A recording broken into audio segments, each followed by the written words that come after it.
कैसे हो? उम्मीद करता हूँ अच्छे होंगे। बट जैसे एग्जाम आने वाला है, अभी काफी जने अप्रोच कर रहे थे कि भाई सी इंटरमीडिएट के एग्जाम्स आ रहे हैं, तो कैसे हम उसको टैकल करें, क्योंकि इस टाइम पे स्ट्रेस बहुत ज्यादा होता है। अब इस वीडियो में मैं कुछ टिप्स एंड ट्रिक्स शेयर करूंगा जो आपने सुने नहीं होंगे, बट आइडली आपके बहुत बेनिफिशियल करने वाले होते हैं वो पॉइंट्स। अगर आपने उसको फॉलो कर लिया, आई एम डैम श्योर आप एग्जामिनेशन जरूर ले आएंगे। और ये इम्प्रैक्टिकल नहीं है। कुछ चीजें ऐसे होती हैं हम इग्नोर करते हैं। देखो आपको ना, कुछ लोग ये बताएंगे कि पास होने के ये तरीके हैं, बट कुछ चीजें हम अपने हाथ से करते हैं जिससे हमारी फेलियर आती है। तो वो कैसी चीज है? पहला, जैसे हम ना, जैसे एग्जाम्स आते हैं तो मल्टीपल टीचर्स के मटेरियल को फॉलो करना स्टार्ट कर देते हैं। तो यहाँ पे एक सबसे बड़ा मिस्टेक होता है कि जैसे टीचर्स का ना थंबनेल होते हैं कि अगर आपने इस वीडियो को देख लिया आपके 30 नंबर बढ़ जाएंगे, 50 नंबर बढ़ जाएंगे। But at the end majority material आपका करा हुआ होता है एक या दो क्वेश्चन के, चलो मैं मानता हूँ। बट आपको मैं ये बोलूंगा कि अगर आपने एक टीचर फॉलो किया ना, मैं प्लीज आप उस पर स्टिक होके रहना। या देखो टीचर का मॉड्यूल है, आप बट अगर टीचर मॉड्यूल फॉलो करो, उसमें मेजोरिटी कंपोनेंट आईसीए का मिलेगा, कुछ क्वेश्चंस आरटीपी एमटीपी वगैरह के मिलेंगे। अगर आपने आईसीए वाले क्वेश्चंस भी अच्छे तरीके से कर लिए, उसमें आपकी एग्जाम्पशन कहीं नहीं गई। Second thing, you have to figure out कैसे? जैसे जब मेरे इंटरमीडिएट के एग्जाम्स थे, मैंने लास्ट में जाके देखा कि मेरा थ्योरी थोड़ा वीक है, मतलब लो थोड़ा वीक है। टैक्सेशन मेरे को समझ नहीं आया, मैंने कुछ टीचर भी ऐसे ले लिए थे रैंडम, तो मेरे को वो समझ नहीं आई चीजें। बट इवेंचुअली क्या हुआ, जैसे हम इंटरमीडिएट में होता है, फाउंडेशन और ट्वेल्थ में अकाउंट्स पढ़ा होता है, अकाउंट्स अच्छा है। देन देखो दो चीजें होती है। एक तो अगर मैं आपको ये बोलूँ कि आप उन प्रैक्टिकल पे, अगर आपको लगता है आपका प्रैक्टिकल अच्छा है, थ्योरी अच्छा है, आप उस पर ज्यादा फोकस करो, तो यार उस पर तो फोकस करना ही है। देखो दो तरीके हैं पास होने के, दो कंडीशन है पास होने की। पहला, आपको 40 मार्क्स हर में चाहिए चाहिए, अगर 39 आ गए तो आपका ग्रुप नहीं होगा। सेकंड कंडीशन, आपका एग्रीगेट बनना चाहिए। तो हम दोनों पे फोकस करेंगे। तो पहला बोलो, अगर आपका प्रैक्टिकल अच्छा है, ये थ्योरी अच्छा है, तो आप उसको अच्छा लेके जाइए। अच्छा इन दी सेंस क्या होता है कि कुछ चैप्टर आपके वीक है, अगर आपके आपके न्यूमेरिक्स अच्छे हैं, तो उसको ना लिख के देखिए। जैसे आजकल क्या होता है, एडवांस अकाउंटिंग हो गया, कुछ हो गया, रेलिवेंट इंडियस की थ्योरी लिखनी पड़ती है। या आपका टैक्सेशन हो गया, उसमें रेलिवेंट प्रोविजंस लिखने आने चाहिए। तो वो प्रोविजंस की कहीं ना आजकल वेटेज बढ़ गई है। तो उस चीज पे आप फोकस करके चलेंगे ना, आपके मार्क्स थोड़े बढ़ जाएंगे। और इसके लिए मैं ये नहीं कह रहा आपको टेस्ट सीरीज फॉलो करिए, कुछ मत करिए यार। टेस्ट सीरीज मैंने भी ली थी, बट एट द एंड ना मेरे को तो इतना वर्थफुल नहीं लगा। और इससे अच्छा मैं आपको बोलूंगा कि ऐसे कि एमटीपी प्रैक्टिस करिए। डेली एक एमटीपी लिखिए। आज है 8 तारीख, और आपका पेपर पहला 5 तारीख का है, और आप अपने 5 डेज एडवांस अकाउंटिंग के लिए प्लान कर सकते हैं। और उसके बाद भी नियरली, अगर मैं थोड़ा एक दो दिन तबियत को भी निकाल दूँ, 20 दिन है। अगर आप 20 में से चलो 15 ले लूँ, 15 दिन में अगर आप 15 एमटीपी प्रैक्टिस कर लेते हैं ना, तो आप सोच के देखिए आप कितने मार्क्स इंक्रीज होने वाले हैं। और ऐसा मत करिए कि एक एक क्वेश्चन को आप बिल्कुल बाय हार्ट लिख रहे हैं, उसको रफ वर्क में लिखिए, मतलब आंसर मत देखिए। एमटीपी है, एमटीपी को डाउनलोड करिए, सिर्फ क्वेश्चंस वाले को। फिर उसको रफ वर्क से क्वेश्चन को लिखना कि भाई इसमें अगर ये पेपर सेम पेपर में आता है क्वेश्चन, तो इसमें ये पॉइंटर्स मैं लिख के आऊंगा, लिख के आऊंगी।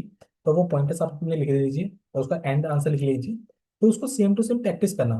फिर आपको जब आपको लगे कि अप्रोक्स 1.5 या 1.75 बाद में हो गया, देन उसको चेक करना कि आपका कितना ठीक है। मैं कह रहा हूँ कि आप नियरली 2.5 आवर्स स्पेंड करना, और 2 या 3 को फुल लिखना। उसको खुद से चेक करना या अपने भाई बंधु को दे देना। ऐसा क्यों बोल रहा हूँ भाई बंधु को दे देना?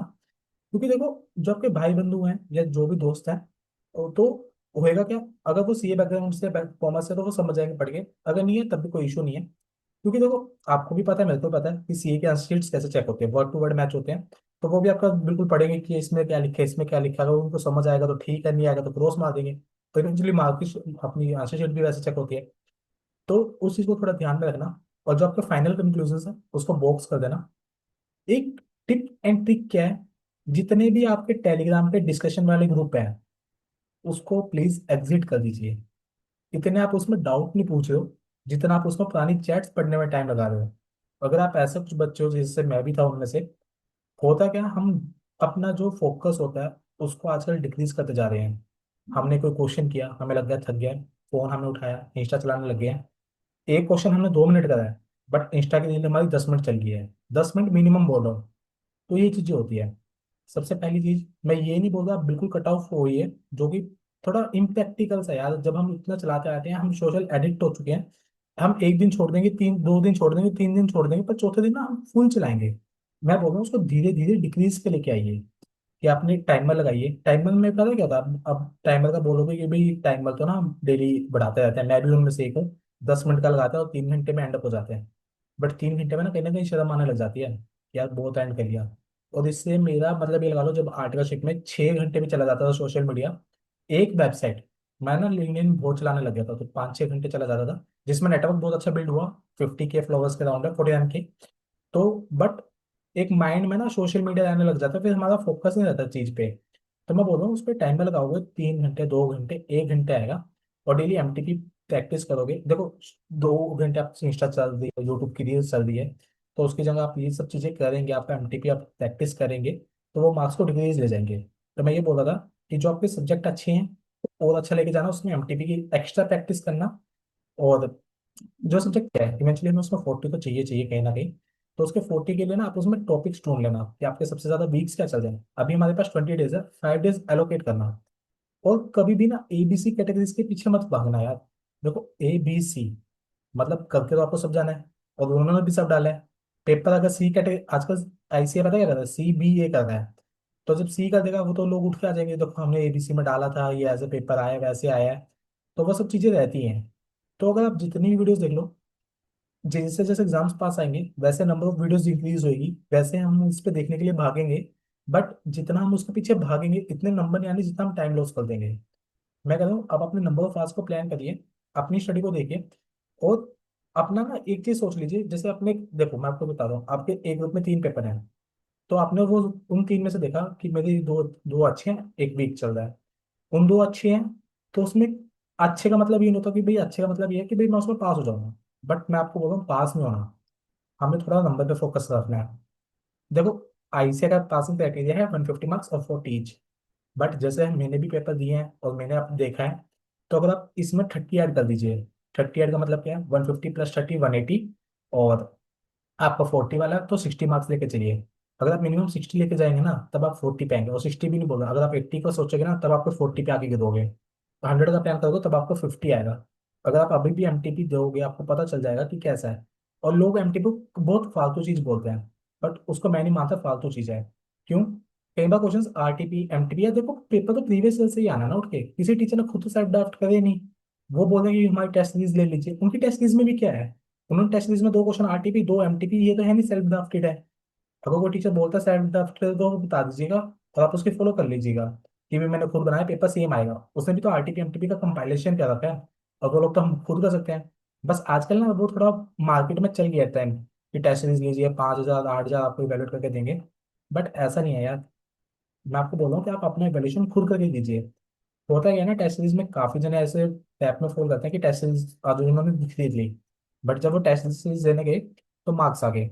अब 10 जनों ने ली, उनमें से 2 या 3 जने जो अच्छे तरीके से प्लानिंग कर रहे हैं वो अपनी मिस्टेक्स देखेंगे। वरना जो मिस्टेक्स मैंने भी करी थी, वो हम देखते हैं मार्क्स, इस बार 30 आए, मुकाबले में 50 चाहिए, फिर 70 चाहिए, हम जाते हैं मार्क्स के पीछे। तो जब हमारा दिमाग मार्क्स के पीछे भागता है ना, हम ये नहीं देखते कि ये गलती मेरे से भी हुई थी। मैंने थर्ड बार में जाके सोचा, मैंने अपनी गलती तो कभी देखी ही नहीं। तो अगर आप खुद से लिखे रहे हो, देखो पहले बात आपने खुद से लिखा, तो जब आप दूसरी बार उसको रिविजिट करने के आपको मिस्टेक्स पता चल गई, और वो क्वेश्चन आपने स्टडी मैट में भी किया होगा, और आई थिंक अभी आप सेकंड या थर्ड रिविजन में बैठे होंगे, तो सेम क्वेश्चन 4-5 बार हो जाएगा। अगर वो सेम क्वेश्चन पेपर में आ गया तो आप ये सोचे ना कितने नंबर आपके इंक्रीज होंगे। तो plan your study as per your needs, not as per YouTube videos. जैसे एग्जाम आएंगे, मैं बात दोबारा बोल रहा हूँ, वीडियोस बढ़ेंगी, हमारी वीडियो देखिए, 20 मार्क्स इंक्रीज करिए, 30 इंक्रीज करिए। आपका टाइम जाएगा, जो चीज़ आपको भी पता है आपने ये चीज़ कर लिया तो उसको साइड में रखिए। उसको थोड़ी थोड़ी प्रैक्टिस ले लिया, आपने टॉपिक खोला, एक क्वेश्चन की प्रैक्टिस कर ली, 2 की प्रैक्टिस कर ली, उसकी प्रैक्टिस करते जाइए। और जो आपको नहीं आता उस पर भी थोड़ा फोकस डालिए।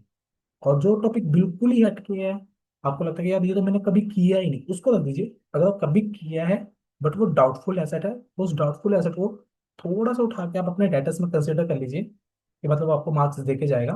तो इस तरीके से आप चीज़ें समझेंगे तो आपका वर्क हो जाएगा। और आई थिंक कि आपका एग्जामिशन का श्योर शॉर्ट प्लान हो जाएगा। और वीडियो अच्छी लगी हो please let me know in the comment section. Good luck guys.